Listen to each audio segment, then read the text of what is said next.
We are live from the South Point Bowling Center in Las Vegas. The USBC Senior Masters Stepladder Finals. Dave Axon versus Wayne Webb to kick things off in our opening match of the Stepladder, and Axon starts with a strike. Setting the tone early, Dave Axon. Now Wayne Webb won the Senior Masters a few years ago, and a USBC Hall of Famer, Wayne Webb, ready to go with his always interesting outfits.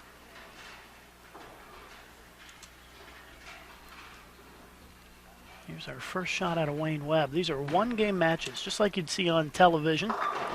And Wayne Webb goes through the face and leaves a split to start things off. It is a 3-6-7-10 split here in this first frame.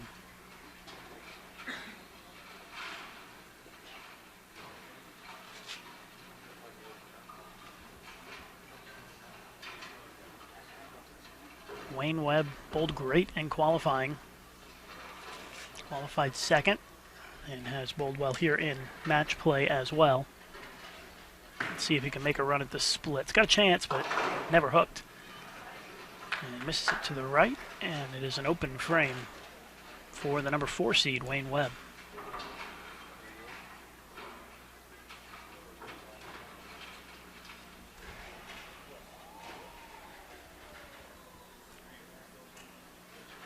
So Webb already in a little bit of a hole here, down 12 after just one frame.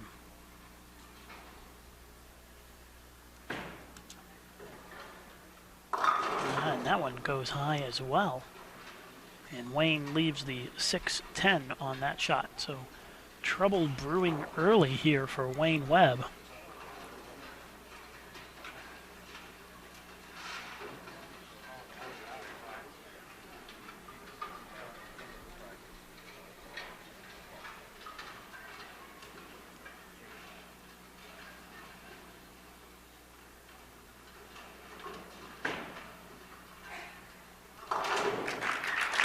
And Wayne gets on the board with a spare. USBC Hall of Famer, also a member of the PBA Hall of Fame. Wayne won the Senior Masters 3 years ago, right here at South Point, I believe. And there's Dave Axon trying to jump on it here with a double to start this first stepladder match. That's a great shot. An awesome shot by Dave Axon in the second. Gives him a double.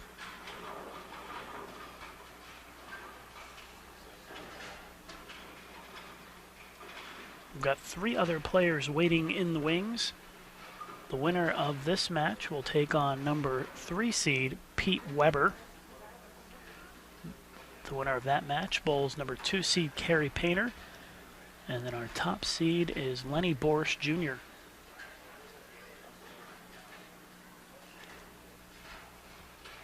Here's Axon trying to keep it perfect. Comes up light, leaves the bucket. The 2-4-5-8 for Axon.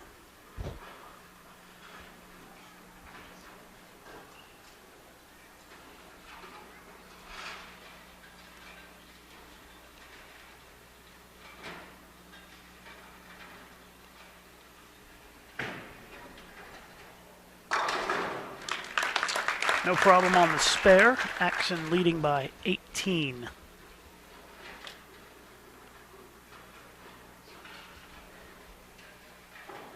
Give you a look at the scoreboard while we wait for Wayne to step up on the approach. You can see that Axon with an early lead here. Wayne coming up light that time after going high for his first 2 shots this game. And he leaves the 2-pin that time.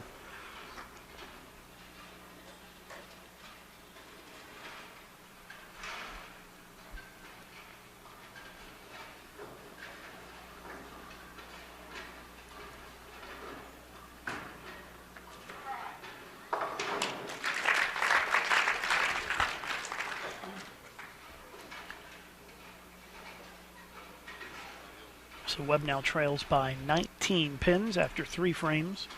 Again, this is a one-game match.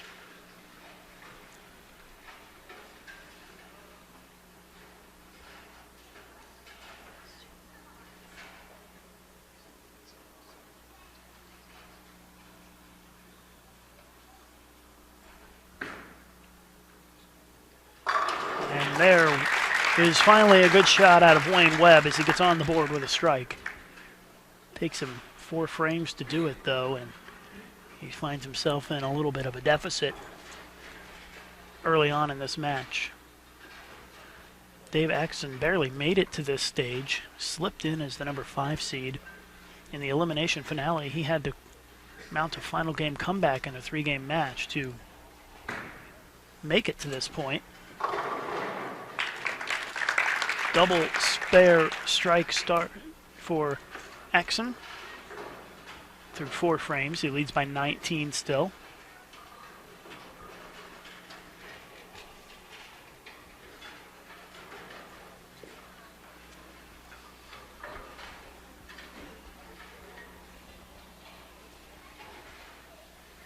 You're watching live coverage of the USBC Senior Masters Stepladder here on Bowl TV. Welcoming in Eric Pearson, joining me in the booth. Eric, watching Dave Axon here. Double. Oh, wow. Trip out to 4. Looked a little tight. And Eric, why don't you briefly talk about the lane conditions here this week and what we've seen?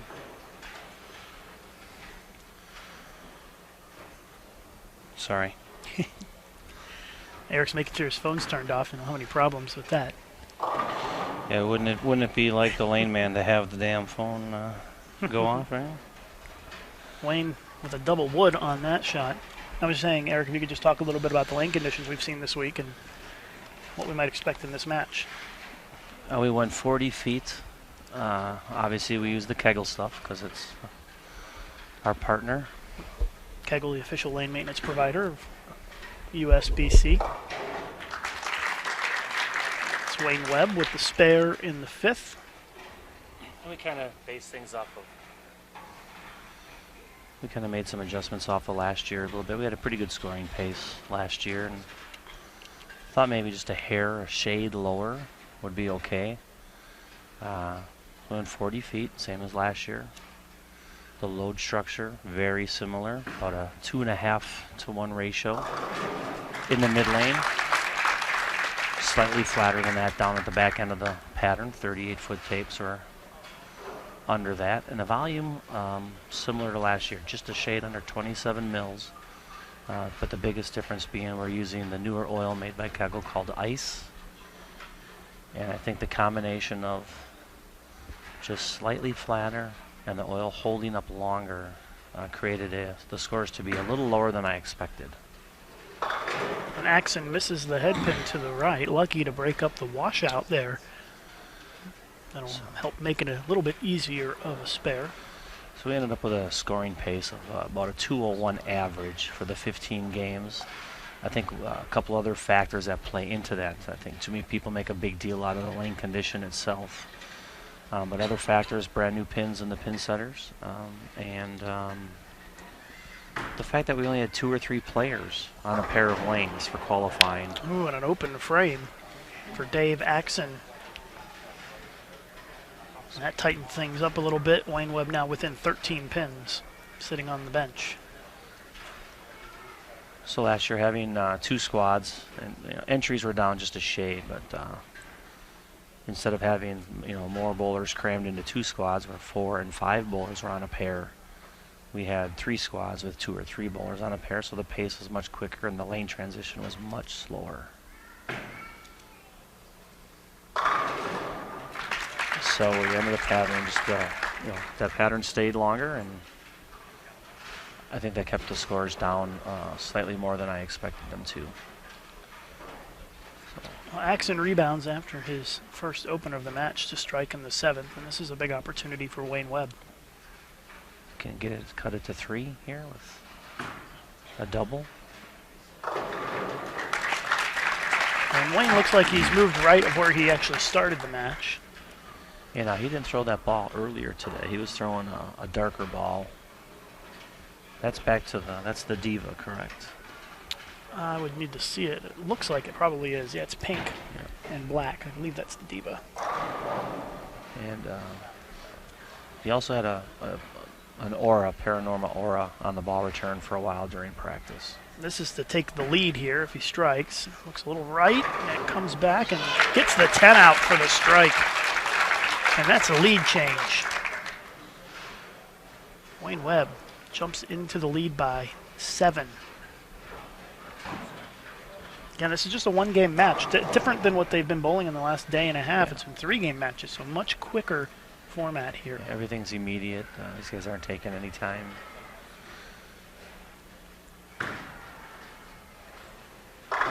Axon puts a double on the board to take the lead back by 3. So there's a lot of joking around, and during practice, everybody kind of ribbing each other a little bit. A very loose atmosphere down there. Obviously, their lights go on here, and the arrows go up on the scoreboards. It gets serious, and they're bowling for a major title here. But all these guys used to bowling against each other and knowing each other. So we've got 2 frames to go. Axon leading by 3. Looked like he stuck a little bit there on the approach, and he leaves the bucket again for the 2nd time in the match. Did not get out of that one well. It's almost like he stuck and cut the ball short, and it came off his hand fast. Didn't have time to stay under the ball to get it to read up in the middle of the lane and make its move to the pocket. Just kind of fell off his hand. So we'll see if he can cover it up. He made it earlier in the not 3rd. Not the easiest of spares either. Yep, and he misses it to the left and leaves the 8-pin standing in the background, and that door just swung wide open for Wayne Webb to come in here and take this match. Max score for Dave Axon. Let's give you a scoreboard look here. Haven't shown it in a while. Axon can shoot 204. Wayne Webb can shoot 237. So Wayne Webb really just needs to kind of try to stay clean here in this frame. He'll be in good shape. With pin count, he's already in the lead with spares. Mixes it up for a 4-bagger. And that should be a winner right there. He still needs some count here. Yeah, true. He's, I think 190s with an open. Right? I think a mark for sure. So. I think he'd be in the 2-0s. 1840, 70, 92-0, yeah. So just decent count. Needs good count on this shot. A strike would be even better. A spare to be safe. Let's see what he does here. Just keep the pin count above 4. It's going high, and he does. He gets a 9 on that, leaves the 4-pin. He does still need to make it to guarantee victory. He can get no worse than a tie at this point if he misses it. But the odds of Wayne Webb missing a 4-pin, not very good. Very good spare shooter. So it's amazing how quick these matches go, and it's only one game. And as expected, Wayne Webb picks up the spare, and he will take a game 1, or I should say, first match victory here, and move on to take on Pete Weber, which should be a great matchup.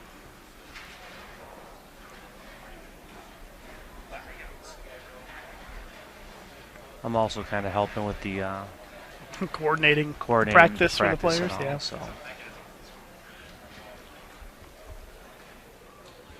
So Wayne Webb going to take this first game.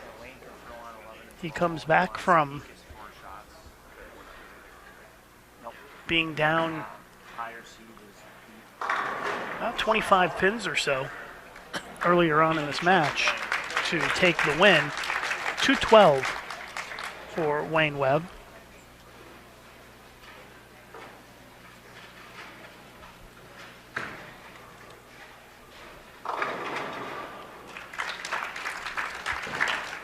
Dave Axon had a great tournament here this week. Snuck into the number 5 seed, and unfortunately his run this week comes to an end with a 5th place finish.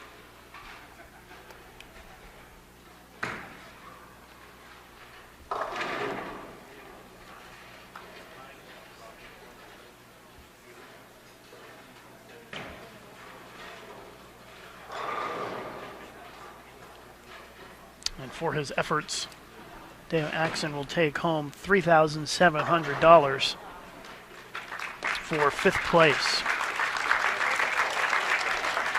212 to 193. Wayne Webb takes the victory here.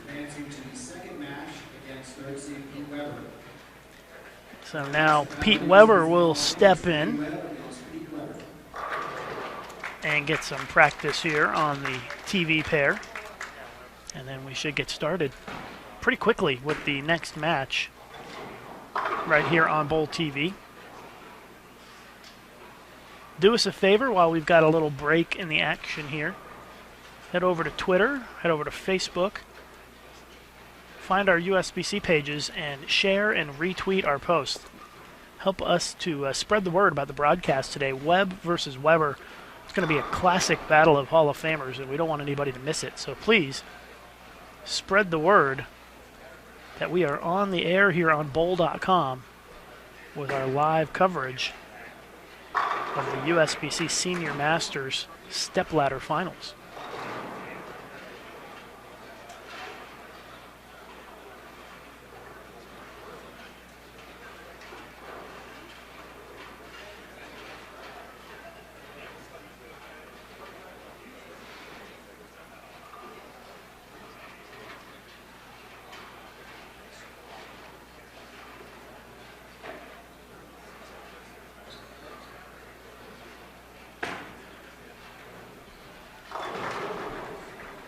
So Weber gets some practice balls. I think he was going to get four balls, and it looks like he is about ready to go here.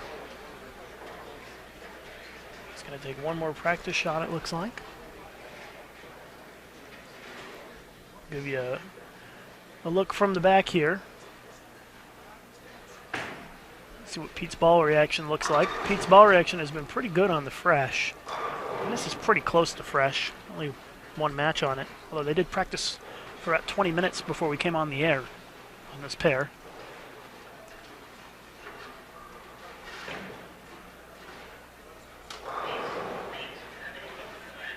So Pete Weber versus Wayne Webb, matchup of Hall of Famers.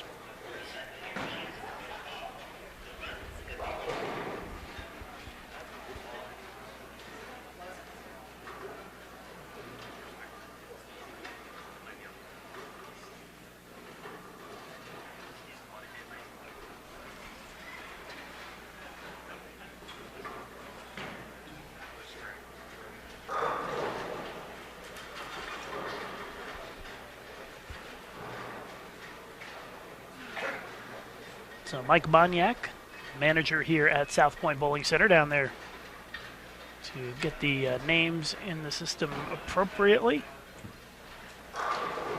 Webb versus Weber. They're going to have to sweep away the pins here and get started. Wayne's joking around with Pete already down there. Probably not the first time these Pete's guys firing bowled. back. Yeah, of course. Waiting for a full rack of pins on both lanes here.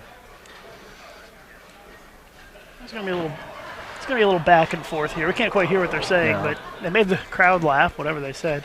By the way, great crowd here for the show. This is fantastic. Got a nice amount of people here. You can tell just looking at this shot here we've got on screen for you that got a good crowd here for the Stepladder Finals. And here we go, ready to get started. A pretty quick turnaround. Pete Weber said, I want Wayne to start the match on the left lane, so away we go. So first frame, Webb versus Weber. And that's a pretty great shot right there. Of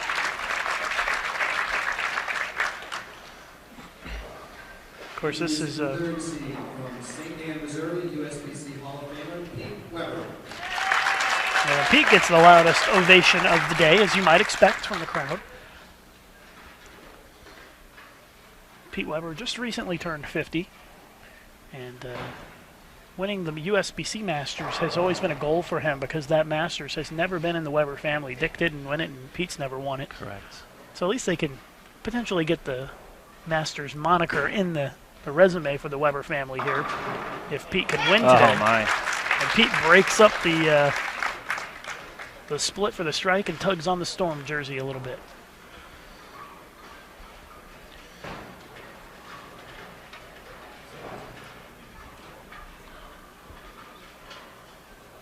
The winner of this match will move on to take on Kerry Painter in the semifinal. And then the final will feature Lennie Boresch Jr. as the top seed. Here's Weber in the second.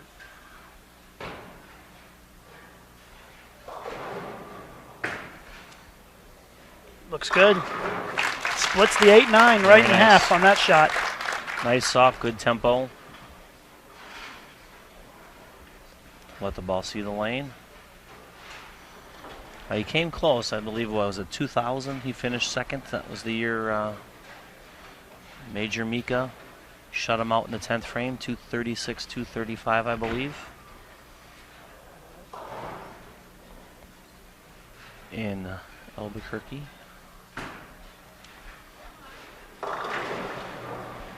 Yeah, Wayne pulled that one through the face, 3-6-10. A lot of folks in the chat saying that Lennie Boresch is going to take home the title. Well, we'll see. He's got the upper hand as being the top seed. Only has to win one match. And he has looked very solid this week. Didn't lose a match in all of match play. And he did throw some practice shots during their session here. He was in the same part of the lane as the two guys are right now. Actually, during practice, he probably jumped into the first one in there. So it's almost like 3 tournaments in one. You have your qualifying days where everybody's out there and the lanes are doing whatever they're going to do through all that bowling, and then the match plays like a second tournament where you kind of make your own look on your pair. And now down to the final 5 here for TV, where they all kind of come over and throw a few shots to get loose, and whoever makes the quickest adjustments and the best shots moves on.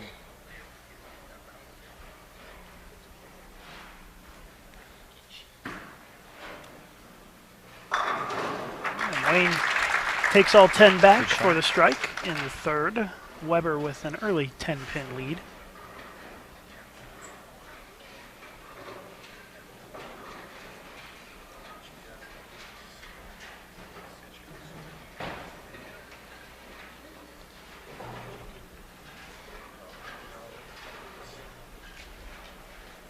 Take a look at the scoreboard. Webb strike, spare strike, and Weber perfect through 2 frames. First ball went a little bit high. Let's see what he does here. That's definitely further to the right.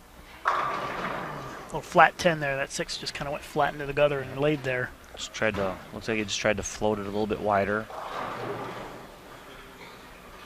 Yeah, that's think if he gets just a tad softer, that might push through the pocket a little better. With that much steepness going up to the mid lane, I just think with that much surface on the ball, it's going to see the lane and just not necessarily have enough gas to get around the corner. Softer, could hook earlier, bleed off energy more. But I guess if it does pick up sooner and change its direction back to the pocket, that would probably actually get higher up in the pocket. So. I know one thing from watching a lot of the pros bowl over the years is that they don't like to see flat 10s like that, because that's usually a really bad sign. Yeah, I think he just tried to cover too many boards there. He tried to float the ball, get out of it a little bit cleaner, and have it store energy. But covering that many boards, making its way back to pocket, caused the 10-pin. A little firmer, a little more direct. That's better. I just have a feeling on the right lane he thinks that ball's going to go high. So.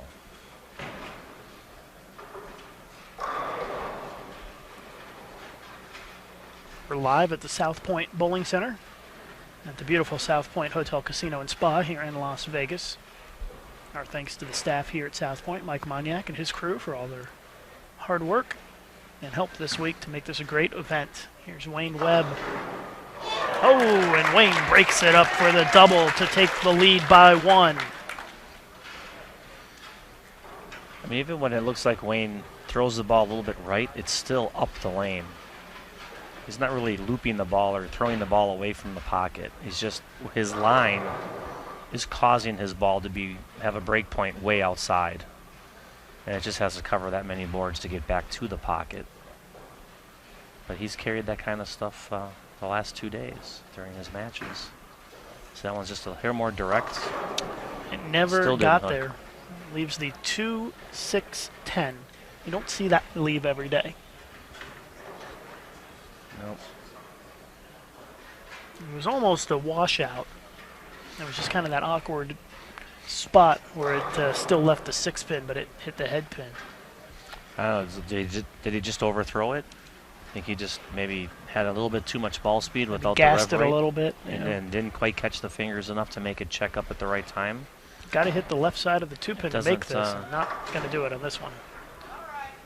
You kind of heard that from the players during qualifying this week, that the balls that they tend to, wanted to pick up their speed on, or they juiced it up a little bit, really almost made it seem like it didn't see the lane. So where the oil's fresh, it definitely knows when you overthrow it. So golden opportunity here for Pete Weber to extend.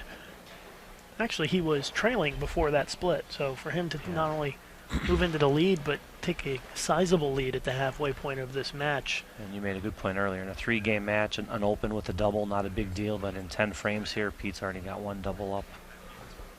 Another one here could... looks good. Could be trouble. Well, that looked a little bit straighter. I'm not sure if he moved his feet right there, but that ball, definitely from his lay-down point to the arrows, was much straighter. Look at the scoreboard.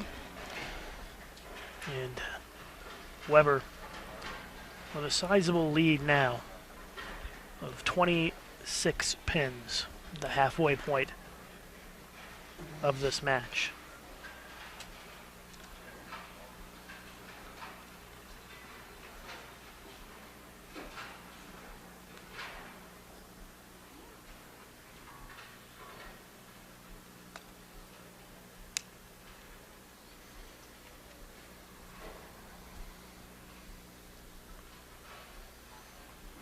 So Pete can extend his lead here. Hesitant to talk very loud because it's very quiet in here right now. I'm not going to talk at all. And Pete delivers a third consecutive strike.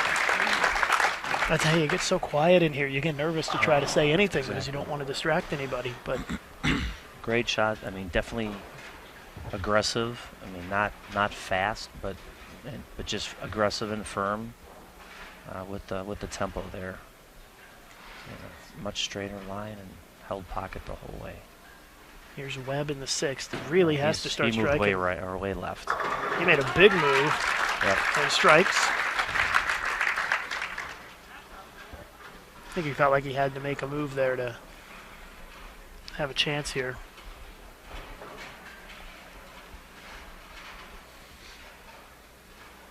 You know, Wayne knows the situation here. He pretty much has to strike out if he wants to have a chance. He can only strike out for 243, and the way Pete Weber's going, 243 may not be enough. Well, Wayne's looking pretty good now after making that adjustment.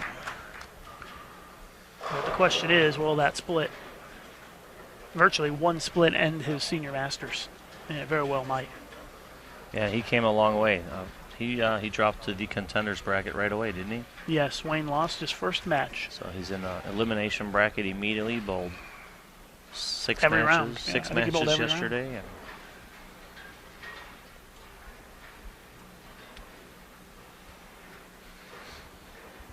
so Pete working on 3 in a row.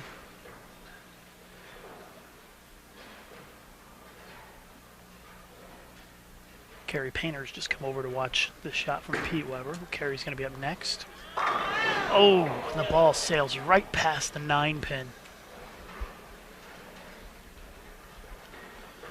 And honestly, watching Kerry in practice, they're in the zone he was throwing balls in. He was just having a little bit of trouble getting the ball to pick up down the lane and get back to the pocket.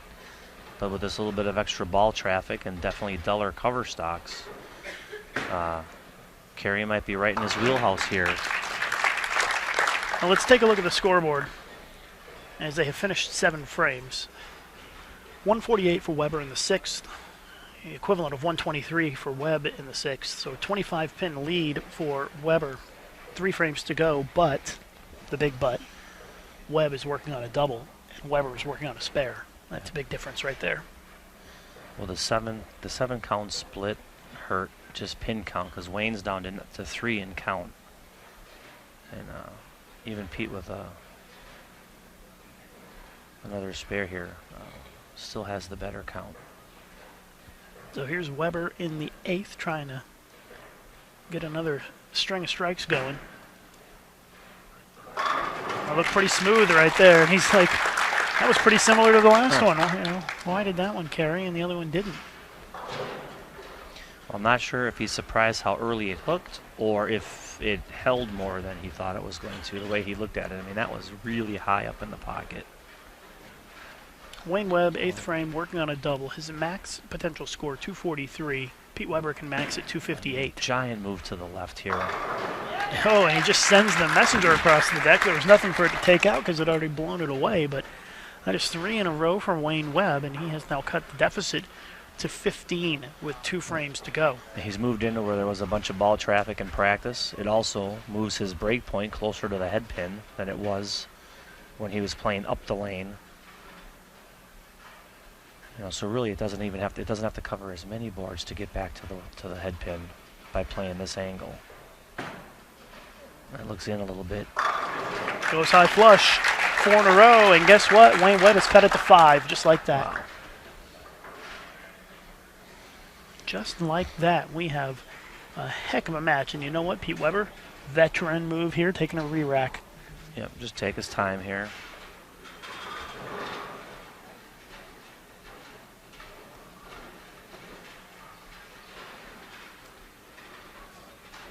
So let's see what Pete Weber does under pressure here. 9th and 10th coming up for Pete. He can strike out, shut it out, win the match, no problem.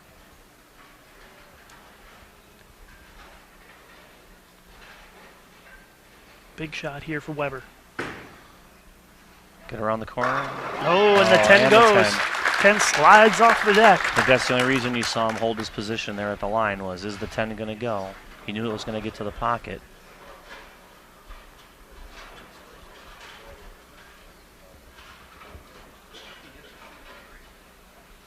So Webb can get to 243. First strike puts Pete in the high 240s. Yes, so Pete needs to go strike and then count. Exactly. For the shutout. Yeah. So you take a look at the scoreboard here. Pete getting ready to step up on the approach. So non-strike puts him in the high 230s. Strike to win the match, essentially, and if he doesn't strike, Wayne has a chance. Wayne needs a double then, yes. So here we go. Dead quiet. It's pretty good. Oh, Weber runs it out.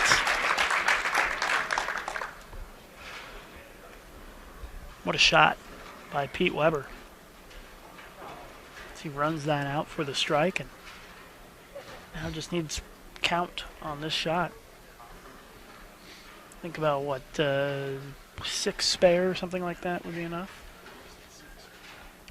Needs to stay out of trouble on this shot, just at the right side of the head pin. Yeah, I say, get as much pin count as you can. Right down the middle. Yep. He gets 9 right down the center, and that is enough. Pete Weber will move on to take on Kerry Painter in the semifinal.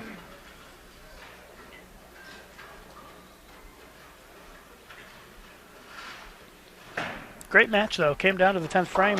Can't ask for anything more than that when you're watching at home. I feel like I'm a kid watching Saturday afternoon TV right here. That's right. It's good stuff. Except for the faces look a little older. Yeah, exactly. The games are just as solid as ever, though. That's one of the interesting things about the Senior Masters. You got a bunch of guys, you know, getting to be that age where they qualify. Here's obviously 2 of them. Jack Jurek was here. Yes. This week. It's starting to look like more of a regular tour stop than a senior tour stop, isn't it? So Wayne trying to close things out, and it was the one bad frame, that 5th frame that really cost him. He had a couple lucky breaks in there too. Those couple of those strikes caved in pins. He knew the ball wasn't reading the lane quite right. I think he felt like if I stay on this line, there's no way I can shoot, 230, 240, and I'm going to need that against Pete. Makes a bold move by jumping to the left, kind of got in the track area that everybody else has been throwing the ball in. He makes the split for a little fun there. And Wayne Webb will finish in 4th position. He loses 247, 229 here in this match, and Wayne Webb will finish 4th and earn $4,600 for his finish. 247, 229, our final score. And so now Kerry Painter and Lennie Boresch will get a few shots of practice. We appreciate everybody tuning in for our live coverage today here on Bowl TV.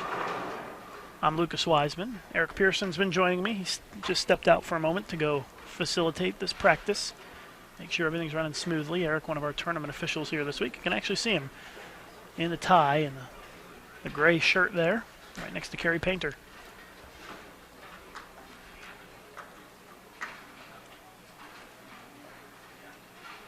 Ask you again to please spread the word on Facebook and Twitter that we're live here on Bowl TV.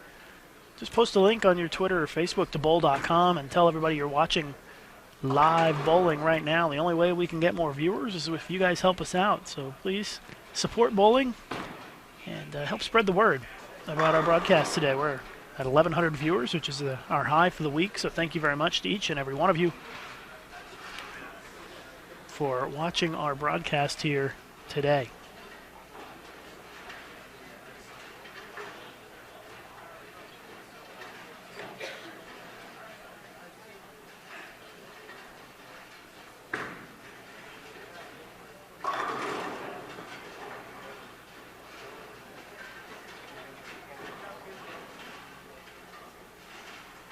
I see a lot of folks have sent us some tweets and have retweeted our post on our USBC Twitter account. That's twitter.com/USBC. And Jerry Larson just tweeted at USBC and at myself, at Lucas_Wiseman. Says he's at home with the 50-inch TV watching the live streaming here. So thank you very much, Jerry, for that photo and for watching our live streaming here today.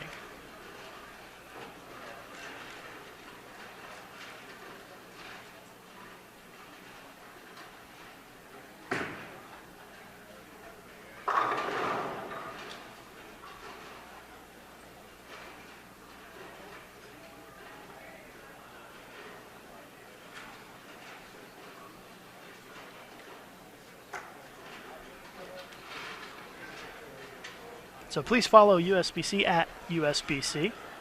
And you can follow me at Lucas_Wiseman on Twitter.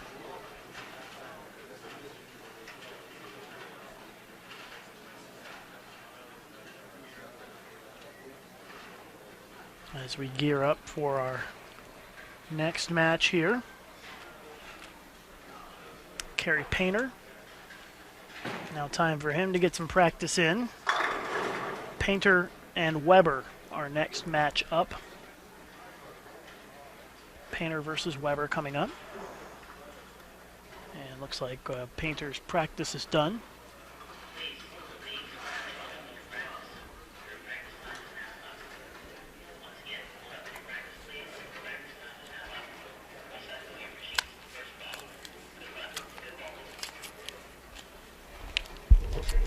Eric Pearson stepping back in now.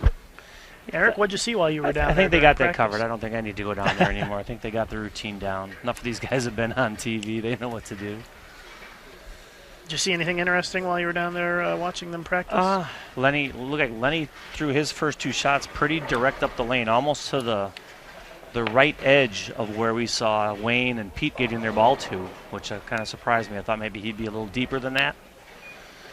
What he was probably doing was just trying to throw balls as far right as possible to help create that area there, knowing that when he comes back for his final match, he's going to be left of where he just threw those practice shots. So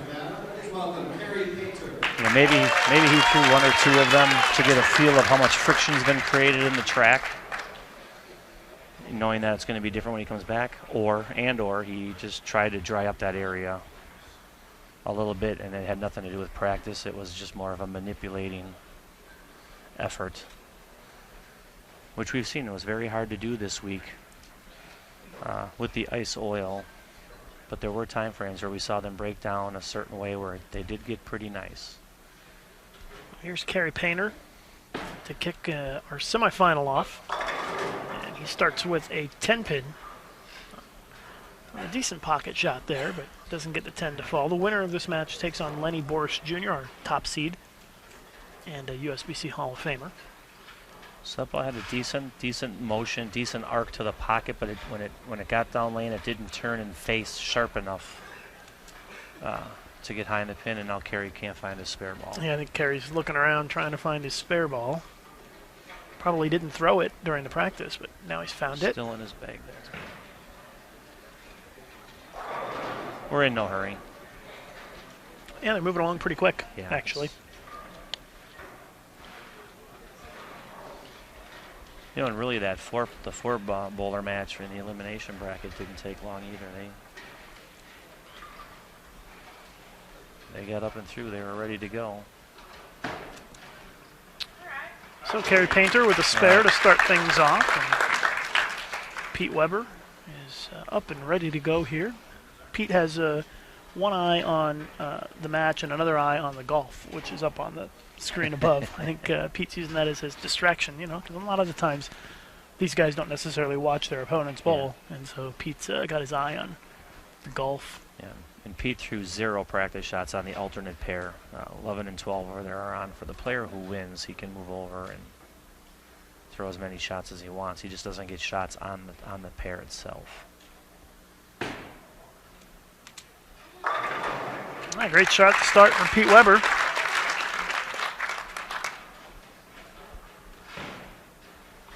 I think Pete probably didn't take any practice shots because he didn't want to break his rhythm, didn't want to see it, that lane. That pair has not been bowled on very much. He doesn't want to see a different ball reaction. That could be. You know. But wouldn't you think you're going to get a little bit stiff after? I mean, that was a good, what, 5 minutes or so? They're used to minutes? commercial breaks on the TV shows that are True. You know, sit for a while. You see Pete sitting there on the table for a minute, thinking. Just drying his hand, really taking his time. Looks like he has an issue. Oh, I think he's asking somebody to please be quiet. Somebody talking or something happened in the background, and definitely wasn't us. No. We are very careful to not make a distraction. Here's Pete now, second frame, working on a strike. He juiced it. Yep, a little off balance on that one, but he does get the strike for the double.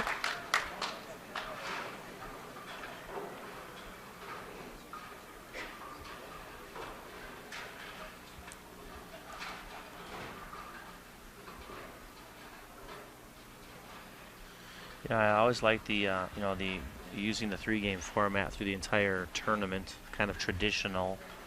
But I also like the excitement and the the way the stepladder plays out, because everything is so immediate. You know. Here's Painter trying to get on the board with a strike. There you go. Slaps that 10-pin out a little bit there. He's down 10 after 2 frames. Take a look at the scoreboard.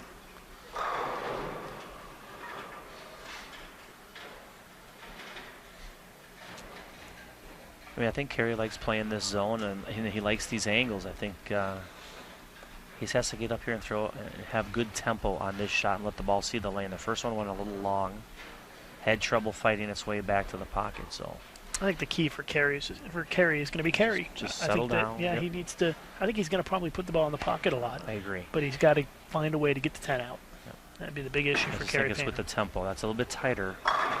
There's a 10-pin. It just sat in the oil. Just kind of floats there and doesn't have anything left at the end to drive through the pocket. It doesn't face the it doesn't face the pocket at the right time. If that ball's another probably 2 or 3 boards to the right, it ends up changing direction and gets a different angle up into that pocket and carries. That's your little bit of a, it doesn't look like it, but it's almost light in the pocket. It doesn't have the right angle. So the ball's almost deflecting instead of driving. Almost right? too straight, yes. Even though it's high, it looks high flush, it's not the right angle for the 6-pin to go into the 10. Hang on. Oh, and a missed 10-pin in the third. Just Disaster. kept falling back. Disaster here for Kerry Painter in the third frame. You cannot afford to miss a single pin in a one-game match, especially against a Hall of Famer like Pete Weber. I don't know what the stats are, but 9 times out of 10, I would guess that Pete Weber in this situation steps up and throws a couple of strikes and stomps on it. Your normal player probably relaxes a little bit, thinking, oh, my opponent just opened. Things are going my way, and then they just lose focus a little bit. Not Pete Weber, not top names. He's going to get up and dig the hole deeper here. Weber with a double to start, third frame, trying to take advantage of the miscue by Kerry Painter. Solid. Ooh, look at this. Weak 10. I thought that might be a little better off his hand, but it didn't drive. It got as wide as the ball did earlier, his last match. That didn't carry, but it looked much straighter getting to that point, so it didn't look bad. Just looked a little weak by the time it got through the pocket. But just by the time it makes that recovery all the way back to the head pin, it just runs out of gas a little bit. And he does cover up his spare. And we'll take a look at the scoreboard here as 3 frames are now completed, and it is a 21-pin lead for Pete Weber after 3 frames. I mean, if you're Kerry, you got to believe Pete's going to throw a couple more doubles in here, maybe a 3 or 4 bagger. He's going to shoot probably 240. So what does he have room for? Yeah, he's still got room for 250. That's a lot of strikes, but Kerry's not out of it. Kerry's going to find a way to get some strikes.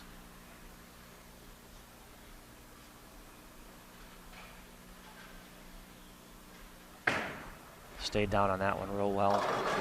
Oh, it hit that 7-pin. Something came out of the gutter and gave a little taparoo on the 7-pin. Yeah. It's almost like he stayed longer with that shot and stayed lower, and the ball really projected down the lane. It almost didn't get up enough to carry. Almost left the light 7. I actually think it was the head pin that deflected off into the gutter and tapped the 7. It kind of, the head pin went off the 4 and then took the 7 out. Trailer head pin's supposed to take out the 10, not the 7. Yeah, exactly. It was an awkward one. It's kind of a weird hit. Good shot by Kerry Painter. You could tell that one had a better chance to kind of make the right motion in the back of the lane. Well, and if you look at it, I mean, Kerry did good choice of lane here, so Kerry chose to start on the left lane. Meaning, I don't know if that means he wanted to finish on the right lane, and he has struck both times, or maybe he sees a little more friction on that lane. Whereas the match before, Pete chose to have Wayne start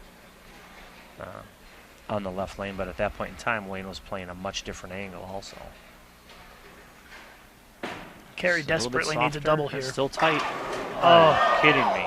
Great shot and a brutal 8-pin for Kerry Painter in the 5th. He desperately needed a strike there, and that is tough to swallow. Well, he didn't get it wide. He didn't get fast. He made the 8-pin wiggle. He definitely did what he wanted to do. He got the ball to roll up and see the break point a little bit stronger. Get the ball to face the pocket, and it does. And then the 5 goes back, and he leaves the solid 8. Disappointing result there for Painter. Covers it up, but down 21 with Weber working on a strike. Weber can potentially go up 31 here at the halfway point of the match.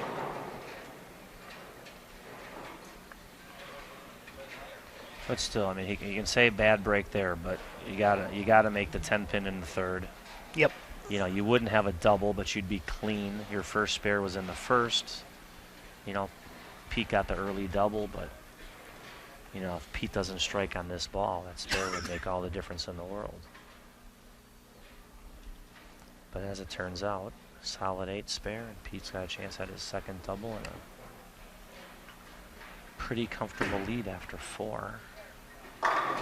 And that one was a little inside, it looked like. And Pete facing a 10-pin here. And here's what you see. This is high-level bowling, regardless of the pattern. The bowling balls change the lane slightly. And I don't think Pete missed by that much on that shot, but I think it was just a couple of boards left of where he had been. And the ball just didn't, Whatever it is, it's another flat 10 on that lane, so. It is. Well, the thing is, he's so good. He's going to throw consistent shots, and the ball's going to be on a certain line. It's going to get to the pocket, but it reads the lanes just slightly incorrectly, and it's a 9 count. And that is half the battle of today's game, is matching up your trajectory and the ball itself to see the lane right. As that lane continues to transition, you got to make the moves with it. Halfway through this match, and Weber leads by 21. That one goes a little high. Well, there we go. Leaves the 9-pin. Take a look at the scoreboard for you. Weber up by 20 with the spare.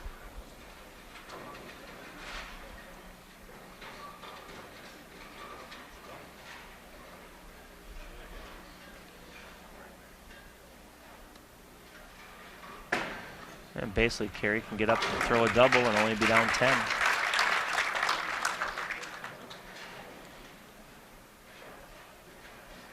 So the carry has been the big story so far here. Getting to the pocket, not a big problem, but getting all 10 down seems to be a challenge right now for both guys. Nothing less than a 9 count so far in this match. Pete Weber with 3 9 spares, and Kerry has also had 3 9 counts. He missed 1 spare.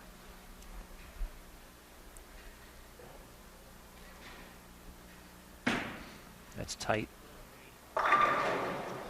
Jams it in there, leaves the 4-pin. Yeah, that didn't have much angle off his hand. Didn't project to the right as steep.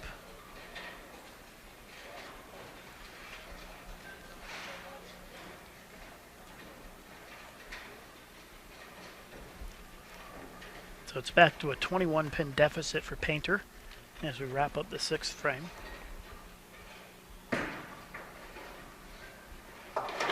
Covers it up.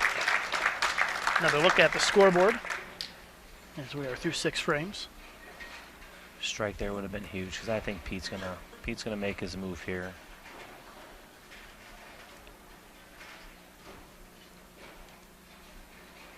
He'll find something on the right lane. Pretty much sure he's set on the left lane.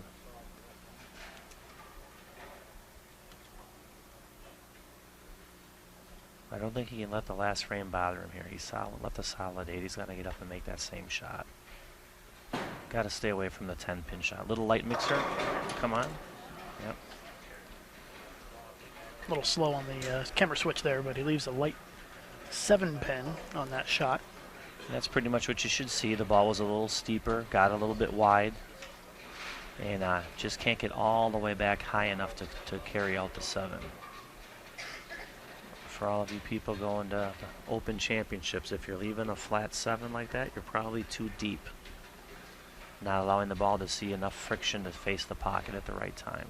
Very common this year at the Open. Flat 10s, light 7s, pocket 7-10s. In the team event, mind you. Doubles and singles, no problem getting the ball to hook there. What'd you shoot? I shot 599, 558, 615. 615 in singles. I was pretty happy with that. And if you want to sign up for the Open Championships for next year, or the Women's Championships, there's a special promotion going on. You can earn $100 in championships cash for the Open Championships and $80 in championships cash for the Women's Championships if you enter by July 1st. And you can find more information at bowl.com/tournaments. Let's see what Pete does different here. Couple flat. 10 pins on this lane. Even further right. And that's way right. It looked like he tried to juice it up the drier area and then missed the drier area by getting it to the right. And the ball scooted down the lane and had very little chance of getting back to the That was carry. definitely further right than he had been That's just the on two that pin. lane. It's just the 2-pin on this shot. Trouble. Oh, I thought I might hook a little bit on him. It started to go, but spare ball, so it's not going to hook. Surface alone got that ball back for the 2-pin. Yep. Because he definitely looked like he moved right. His trajectory looked a little bit straighter. He amped up the speed, but he got it a little bit too far right going through the mid lane. The ball could not get back to strike. But rather than move left and throw slow hook it, he's decided to amp it up a little bit and tighten up the line. He should be okay on the left lane where he's at, though. Still up by 21. Just that nice soft game right here. You almost Same wonder thing on that if lane. Pete Weber needs to make a ball change here. Kind of tough to do it, and if your opponent's not striking either. Yeah, it's hard because 9 spare may be enough to win this game. And I was thinking that 2 frames ago. So now you got Lennie Boresch that's going to come over, and the lane's obviously changed. But because he's not going through the transition himself, will he be able to come over and get lined up quicker? Because the winner of this match is not going to get any more shots on this pair. Pete just looks like he needs to change to a ball that's going to give him a little bit more in the back of the lane. Something that's going to flip a little harder. Something that, yeah, and something make just that turn. a little cleaner, so it can make that stronger move and not straighten out as fast in front of the head pin. It's so hard to make a ball change at this stage with only absolutely. 2 frames to go. I think a lot will depend on what Kerry Painter does here in these next 2 frames. But the thing to keep in mind is if Pete wins this match, he doesn't get any practice Correct. before the next one. So Correct. he may be hoping that Kerry Painter falls back a bit here so that he can get a couple extra practice shots, if you will, Correct. at the end of this match. Yeah, at least the fill ball. Yeah. Here's Painter in the 8th. Yeah. And he doesn't get the 10 to go. It's almost like they're trying to play the lane a little bit straighter to keep it in play, but then it reads the friction and it slows down and just can't continue through the pins. But for all we know, they could ball down to something a little bit weaker or shinier, and the ball might go right through that spot. That's the trickiness of transition. And you have to assume, though, they've seen it in their 3-game matches, wouldn't you? You would think so. There's enough play now where it's really not that different from when they were bowling their matches. Right now, both players have 4 9 spares in a row, assuming Kerry Painter makes this 10-pin. We'll take a look at the scoreboard as we have 2 frames to go. Pete's putting another ball up on the rack. I think he might be making a change. Well, He's still up 21 with 2 frames to go. He told me during practice that he had 2. One with a slightly higher pin and then a second one with a lower pin. He felt like that's exactly how he explained it, the higher pin gave him, it didn't read the lane quite as early. And then he would switch to the lower pin, so I have a feeling that's what he just did right there. The lower pin should see the lane a little bit earlier, but it should also continue more once it sees the friction. So he should be able to cover more boards with that ball and get it to hit the pins. Another harder. single pin for Painter. And so this means his max score now is 194. And Pete Weber is going at a 2:04 pace here. There's a lot of buzz in the bowl. Everybody's kind of moaning and groaning and going, what is going on? And plus Kerry Painter's a local too. He's from Henderson, Nevada, which is just down the street. And so he probably has a lot of folks here trying to, rooting him on. And so they're probably disappointed that he can't seem to carry anything. He's only had 2 strikes in this entire game. So Kerry Painter with 1, 2, 3, 4, 5, 6, 7 single pins. And 2 strikes, and he missed 1 of the single pins. Those are all 10s with 1 solid 8, correct? Sounds right to me. Pete, on the other hand, has a 2-pin in there, a 7-pin. Now let's see what Pete Kerry does had a here. 7-pin. Kerry had the light 7. I think he may have changed balls, but we'll have to see when it goes down the lane here. Yeah, moved in a little bit, softened up, go around the lane more, and he's solid 9. Solid 9. Are you kidding me? I don't know if he changed balls or not. It's hard to tell. He may have gone to the exact same ball with a different drilling. It's hard to say. Well, it's the same ball, same brand, but I believe it's got a different layout. Yeah.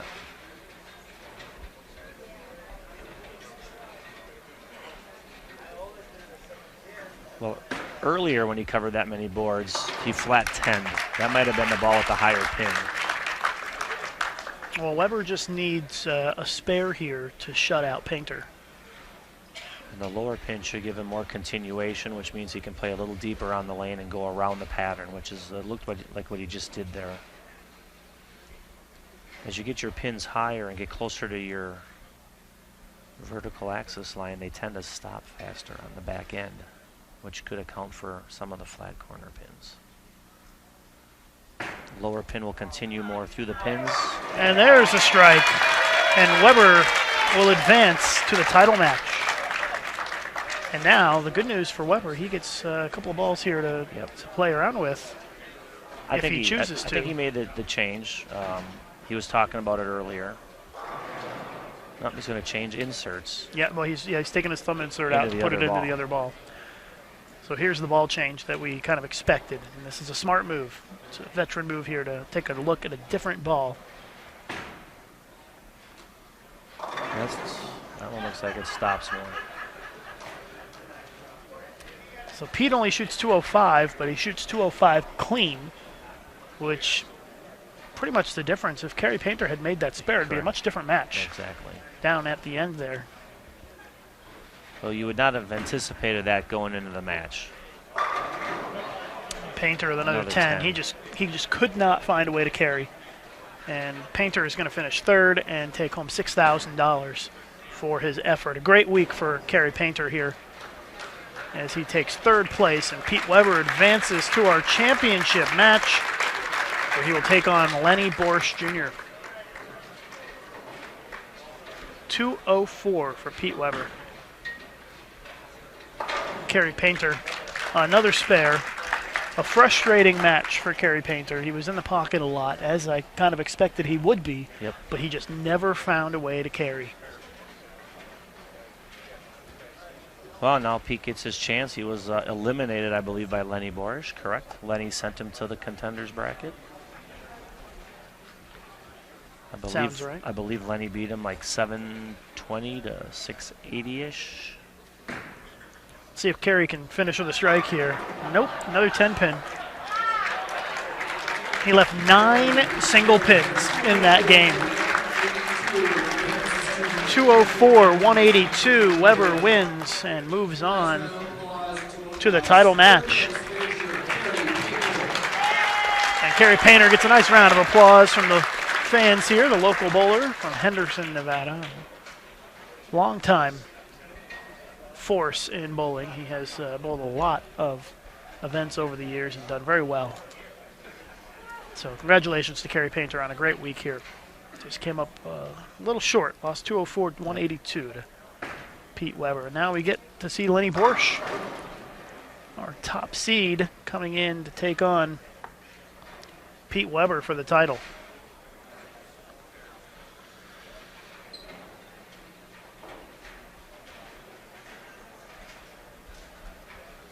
So Lennie will get 4 balls of practice, is that right? 8. 8, so 4 on each lane, I guess. Yep, you can pretty if much he wants to take whatever he wants, but no more than 8. And we're following, like I said earlier, we're just kind of following the instructions used for a typical TV show for on the PBA. We did this for the Masters. When we do the Masters, the USBC runs the event, but the TV show is operated by PBA once we get that far that week.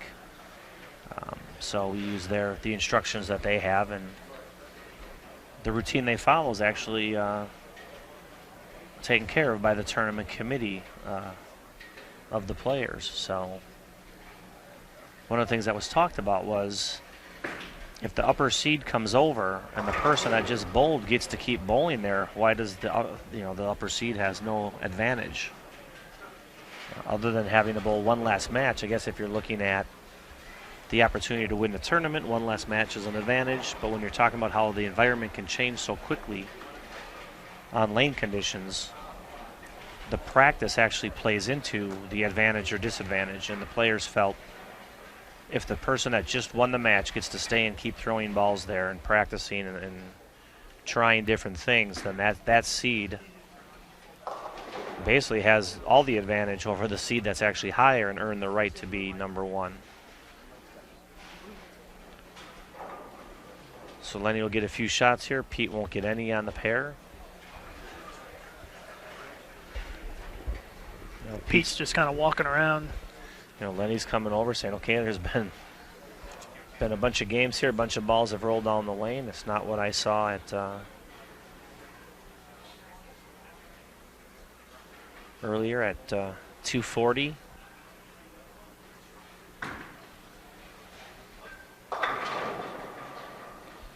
Great time to remind you to go on your Facebook and Twitter and spread the word. Let everybody know that Pete Weber's taking on Lennie Boresch Jr. for the title here at the Senior Masters. Just send everybody right to bowl.com. Pretty easy to find the live streaming link right there.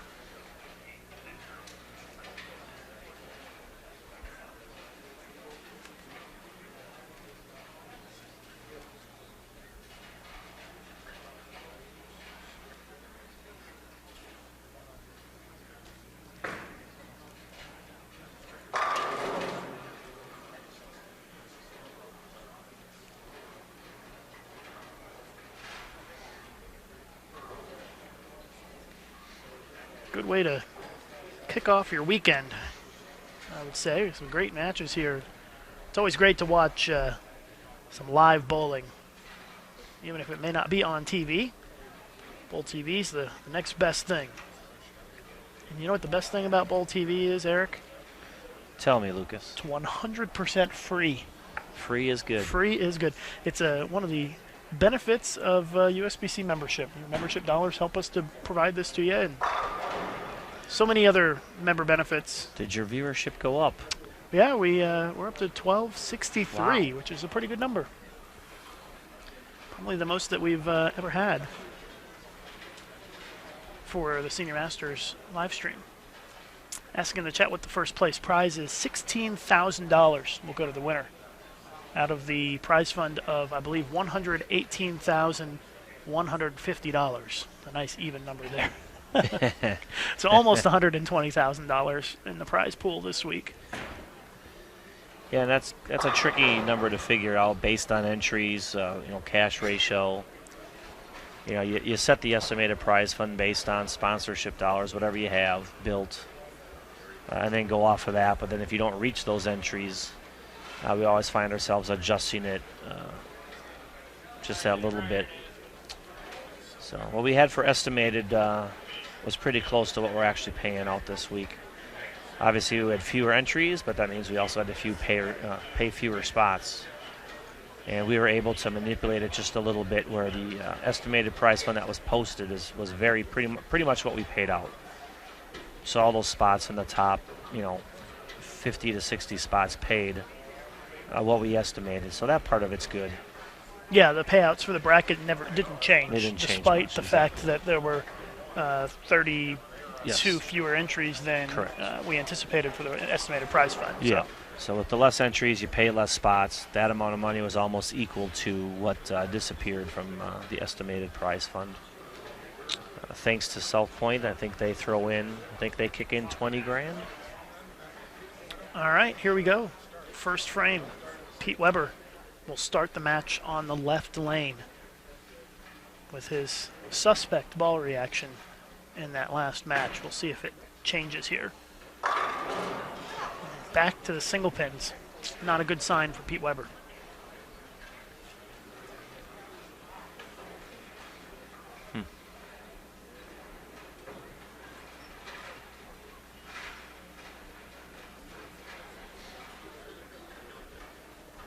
So Pete Weber, first frame, shooting a 10-pin. He shot that pin a lot in his last match. 204 clean for Pete in the win over Kerry Painter in the semifinal. And honestly, I think this is playing out really well, because Pete did throw a lot of balls. He's bowled a couple games here. He's felt the lane transition. He's able to make an educated guess. Lennie's coming over. The lanes are completely different than when they started. but he gets his 8 shots and a chance to get lined up. And what a big advantage to be able to get that practice, especially when Pete was struggling a bit with his carry. Pete could have used some practice, but this is the advantage of being the top seed. And here's our first look at Lennie Boresch. That's fairly direct. I mean, it's not a lot of swing. I can't see exactly with his body right in front there, but maybe that looked like it went over about, what, 11, 12 board at the arrows? That's about right. Maybe a little left there. Yeah, it was pretty close 13 to that. maybe, but never gets much wider than, say, 9 down the lane. And I tell you, Lennie has been really good this week at just kind of grinding it out and matching his opponents. He's jumped out to leads in matches and then just kind of hung in there and done what he needs to do. This a much shorter format, though, with only 1 game. Important for Lennie to get off to a good start here. That's I don't think right. he got out of that ball good. Yeah, missed right, didn't get out of it clean. Leaves the 5-8. I mean, it's not like it was way wide of target. I just think it didn't get off his hand good, so it didn't see the lane right. So the path of the ball wasn't that bad. But it didn't have the right rotation and rev rate to see the lane properly.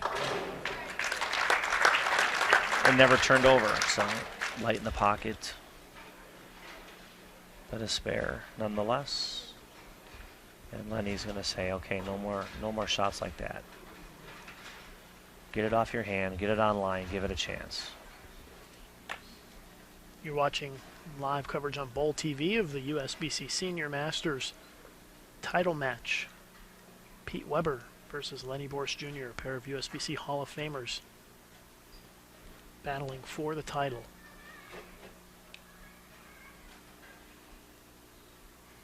Second frame.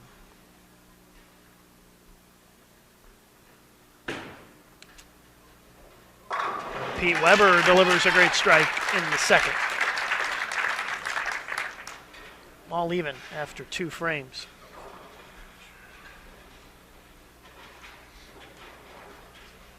No doubt about that 10-pin. Okay, looks like he's putting his thumb insert in a different ball for the left lane. So he may be throwing a different ball on each lane is what that indicates. Yes. You know, and on top of that, he might be rotating the ball slightly different. His ball speed might be slightly different. Putting together all the different factors that it takes to get the ball to see the lane correctly to knock all 10 down, because we see how easy it is to get 9.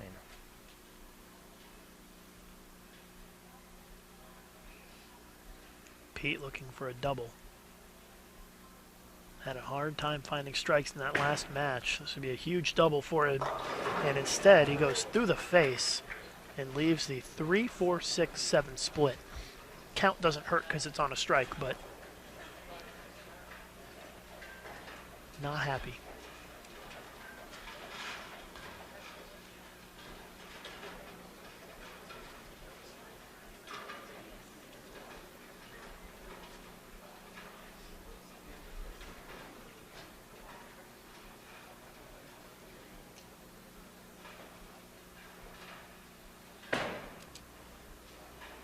And he covers up the split. Oh my! How about that? And Pete Weber's chirping at somebody in the crowd. I'm not sure what's going on I there. didn't hear anything, but We've got headsets on, so it's hard for us to tell what's going on. There might have been something, I don't know. He was not happy with somebody out there, though. That was a big split conversion there. But certainly something got Pete's attention, and that's not the first time that's happened this week.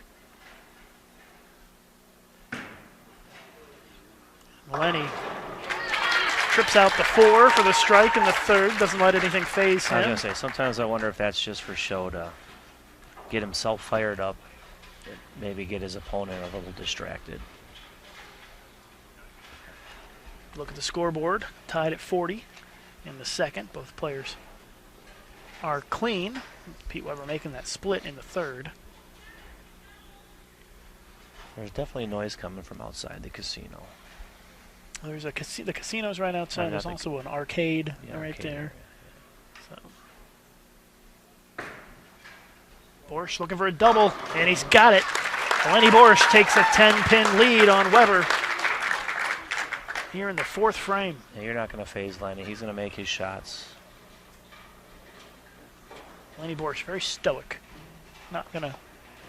He doesn't get too emotional. No. He's just nice and steady. Good demeanor.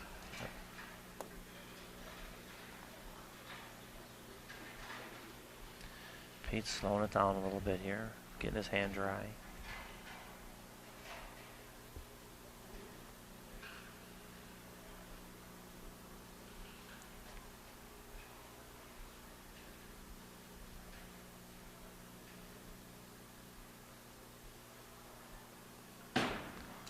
Very pretty quiet. A strike there.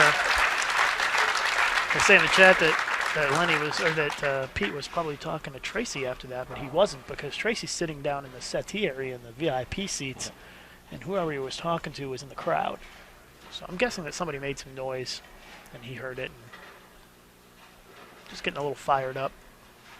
Pete's very as competitive as of a bowler as you will find, competitive as an athlete as you will find. And he, you know, sometimes just needs something to fire him up, and maybe that's done it. That was it. Pete trails by 10 though after 4 frames. This is the 5th.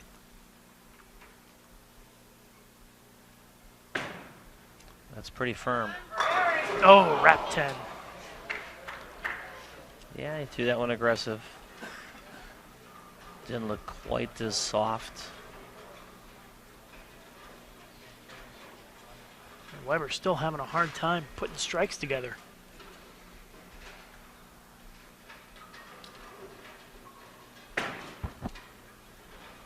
Covers it up. Big opportunity here for Lennie Boresch. Take a look at the scoreboard. Lennie strike, spare double, and he's up by 10 right now. And if Lennie strikes in the 5th and the 6th here coming up, that lead goes from 10 to 30, yes, just like that. Big hurt. So this is a key stretch here for Lennie Boresch.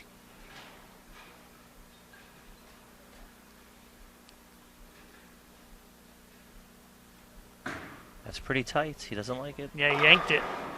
Leaves the 6-10. Not a good shot.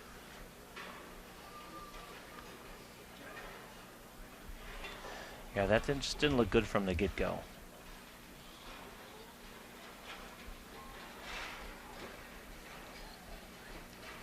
I mean, definitely it looks like he's trying to almost force the ball on a line.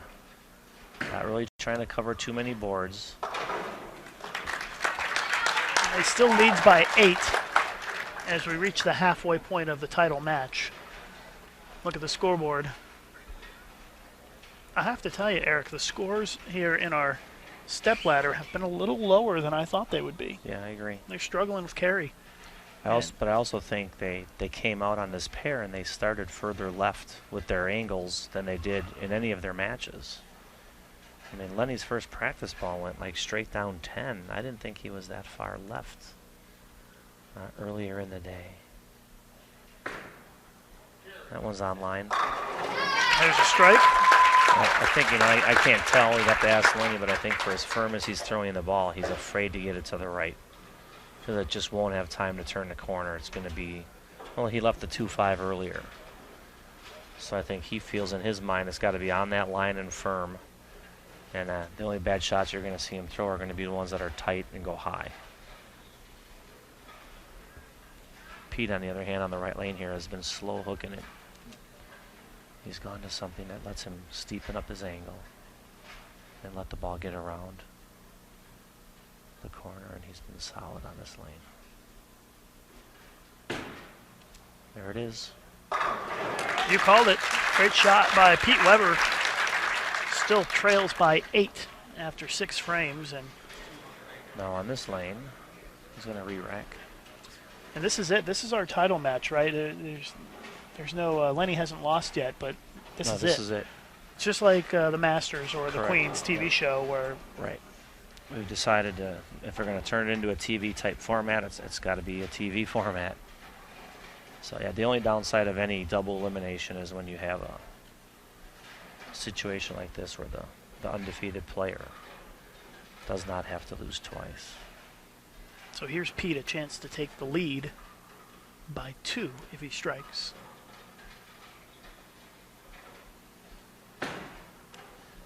10 pin. It started to hook. I think he got it a little soft, and it goes through the face, 3, 6, 9, 10. I thought the line that it was on, it was in some fresher oil and it was going to hold. And actually maybe not hook enough. Yeah, it checked up on him about 45 feet down the lane, and it just kind of started turning left. Just like the other 6 count. The other 6 count, though, it looked like he lifted up on it and helped it a little bit. This is a tough spare. 3, 6, 9, 10. No problem for a bowler of Pete Weber's level. He has shot that 3, 6, 9, 10 in many situations, I'm sure. But another opportunity here for Lennie to start to pull away. He's up 8, and he can go up Lennie's 18 with a strike. And yep, he is going to take a re-rack here. Rack look bad to you, or he's just buying some time here? I can't see the telescore 2 lanes away. You want me to see 10 pin? It's just one big white blur down there. Good call. You are blind as a bat. I thought when Pete got up the last time, he might re-rack, but sometimes I think they just do it to slow themselves down. Their concentration's not quite right. It's got nothing to do with the rack. See, now that's the wide shot I was talking about. Oh, and Lennie mixes them up for the double in an 18-pin lead, and look at the composure from Lennie Boresch Jr. Yeah, he's saying, shake that off, forget about it, don't do it again.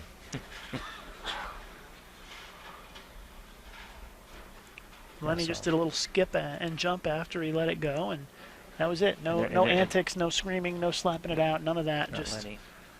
Very calm and composed. He won't even run it out, slap it out, or whatever if he does it in the 10th frame to win. Yeah, just mild-mannered. Just goes about his business. He's now up 18, and this would push it to a 28-pin lead here in the 8th frame.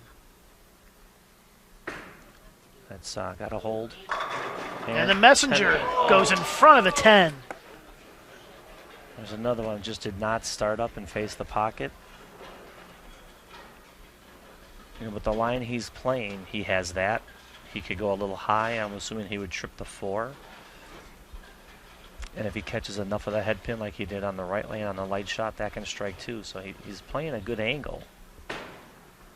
It's just kind of the wishy-washy carry. He can throw lots of doubles. Not sure he could throw a turkey or a 4-bagger. On the other hand, the guys who are hooking it a little bit more are also having trouble with carry, and then they still have the danger of going through the face. So there's the scoreboard. You can see the situation here. Pete Weber still down 17, but if Pete can strike here in the 8th and the 9th, he can cut it to 7 going into the 10th. Critical shots coming up here for Pete Weber.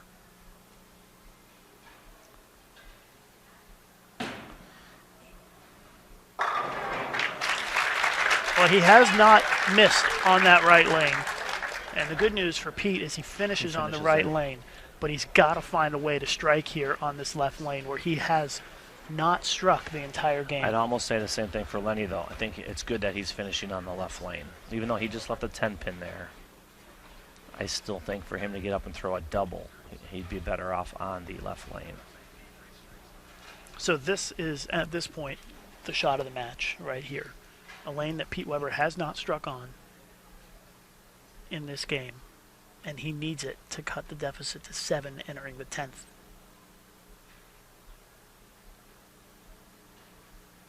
A little more room. Oh, what a Hall of Fame shot right there.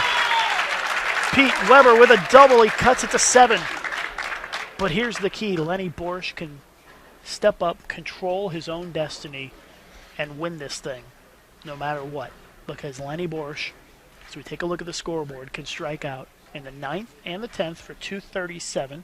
Yep. The best that Pete Weber can shoot is 230. So Lennie needs a turkey.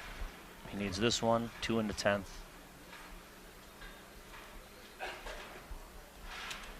Another re-rack.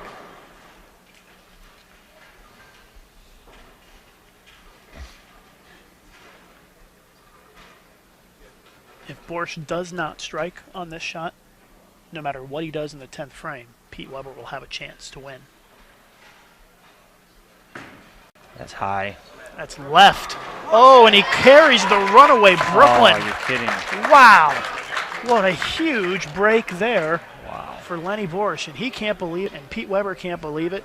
Pete's got both his hands on his face, and just he is in shock.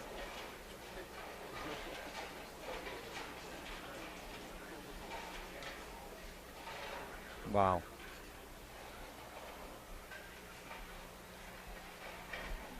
Well, he had one other shot that he cut short like that on that lane where he's 6'10",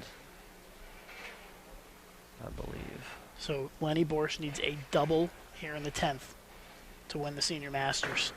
That's much cleaner. And he goes through the face and leaves the 5-count split, the 3, 4, 6, 7, 10. Where did that come from? Disaster for Lennie Boresch.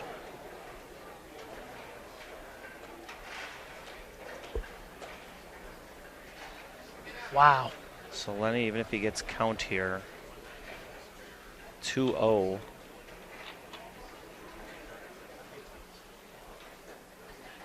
If he can find a way to make this, he can shoot 217.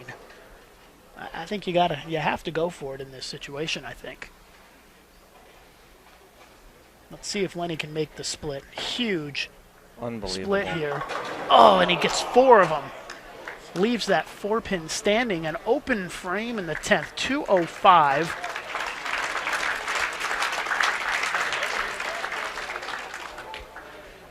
So Pete Weber needs a mark, I believe. Yep, he needs decent count. If he doesn't strike, he needs decent count on both balls. He has to get to 6 and count. What a finish here. Unbelievable. Who would have guessed that Lennie Boresch would step up in the 10th and split? He gets the huge break in the 9th. He gets up and makes sure he gives the ball in the 10th a little bit of room to the right, and it checks up early and goes high for 5. Pete Weber needs a mark in the 10th to win the Senior Masters. Oh, there's a strike, and that's a winner. Pete Weber, your Senior Masters champion for 2013. How about that?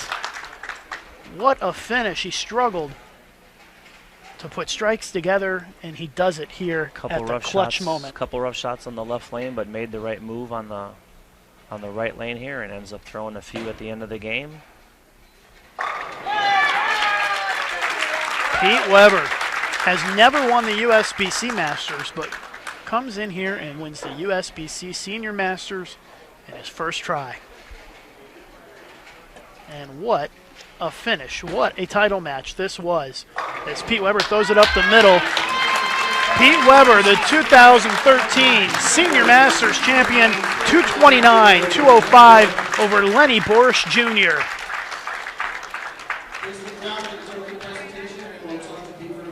And we're going to do the trophy and check presentation here, and we will hear from Pete Weber momentarily here on Bowl TV.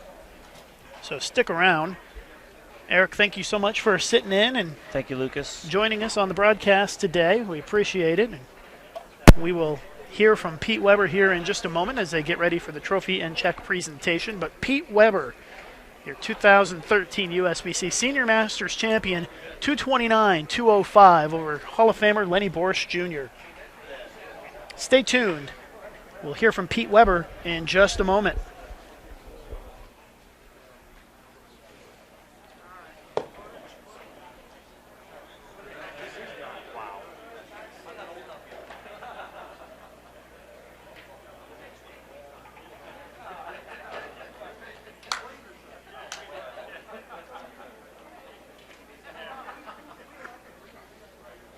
So just waiting for the presentation to begin.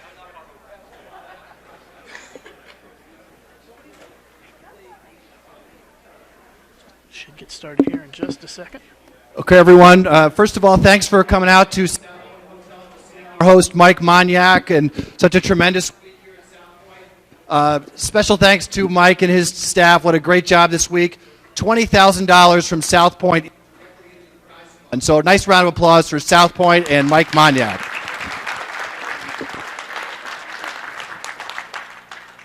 are actually with Mike and have Mike present the check to our champion. That's you, Pete. You get to come out here now.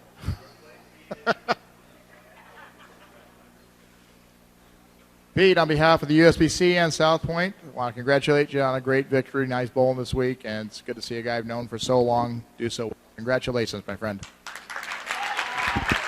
Well, first of all, I want to thank South Point for hosting the Senior Masters. They host the World Series of Bowling in November, and Mike is a gracious, gracious host for us. He takes care of us very well, and we're very proud to be part of it. Second, USBC, thank you so much for letting me bowl. And thank you to the fans. I really appreciate all the fans and everybody that volunteered this week. Thank you so much. And I can't wait to come back next year now. And now for the official trophy presentation, it's Tournament Director Dwayne Hagan.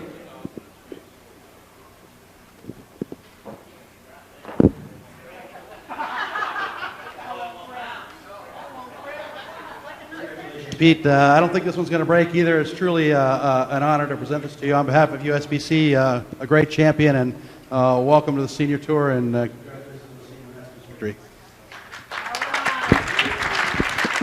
Again, thank you so much to the USBC for having us and sponsoring this and having something to do with it. I really appreciate it. Now all I want the regular Masters, and that's the only thing. Everything will be complete. So again, thank you very much, and enjoy, everybody. Pete, I was going to ask you about that. You know, the one jewel in the Grand Slam that you're waiting for is that regular Masters. So you're coming to your first time you're eligible for the Senior Masters. What were you thinking about going in terms of how you've done in the regular Masters prior to this year? Well, yesterday I felt really good all week long. Yesterday I lost to Lennie in the fourth match, but he bowled great, you know. So, and then when I walked in this morning and saw that I had Walter Ray, I thought, oh boy, here we go. I just can't get away from that guy. Doesn't matter. I'm out on tour or on the seniors, I got to bowl him. But fortunate for me, it worked out for me. But still, it's something that it's another major, and you know what? It does have that Masters behind it, so that does mean a lot to me. And so I'll take another Senior Masters anytime. We'll get you at Carolier this year. Maybe we can complete that Grand Slam. Just want to walk through that championship match. Obviously, struggling to carry on the left lane, and then came up in the ninth frame and really needed to put the pressure on Lennie with the strike there. Threw it absolutely perfectly. What did you do differently that you were able to carry on that shot? Well, I had two 10 pins in that funny looking split that I made. In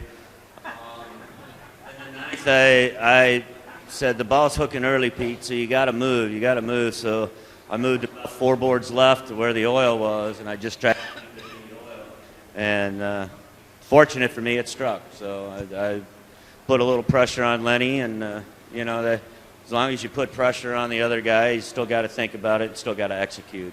But Lennie bowled great all week long too, and my hat's off to him. And when Lennie stepped up in the 10th frame, needing 2 strikes to shut you out, and what were you? I mean, you bowled against Lennie, you know, dozens of times in the Midwest region.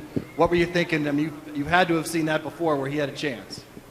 Well, I've been bowling with Lennie since the mid-'70s, late '70s in the Midwest region, and I really did not expect him to open in the 10th frame. I was looking at him throwing 2 10-in-the-pit shots in the 10th frame to win. You know, as great as bowler as Lennie is, that was a total shock for me to see what he did. And I'm sure he was surprised about it also. And lastly, what is it about major championships that always brings out the best in you? A lot of games. I feel that the more bowling that is done during the week, I get better with my game. My game starts coming around more. Like the first squad, it was okay. The second squad was better. The third squad was better. Each day I got better with the game. So as long as I keep bowling a lot during the week, I feel that my game is always going to be on top, and the longer formats allows me to come to the top. Great. Thanks, our champion, Wayne Webb, 2013 USBC Senior Masters champion. We'll see you next year here at South Point next June. Congratulations and thanks for coming.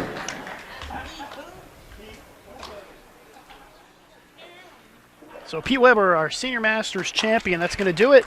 Thanks everybody for tuning in here on Bowl TV. We will see you next time.